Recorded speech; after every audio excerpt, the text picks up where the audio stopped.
গণ অধিকার পরিষদের সভাপতি ও ডাকসুর সাবেক ভিপি নুরুল হক নূর বলেছেন, শেখ হাসিনার সরকার উৎখাতে ৪২টি দল যুগপৎ আন্দোলন করেছে।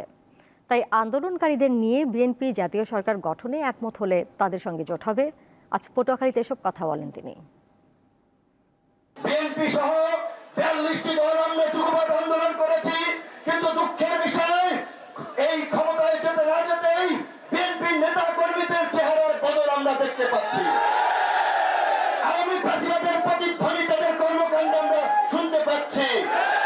কাজী পরিষ্কার কথা, বিএনপি যদি এটা উপলব্ধি করে যারা আন্দোলন করেছে বিগত ১.৫ দশক রক্ত দিয়েছে তাদের নিয়ে জাতীয় সরকার করবে, তাদের মূল্যায়ন করবে, তবে বিএনপির সাথে জোট হবে, বিএনপির সাথে রাজনৈতিক সমঝোতা হবে।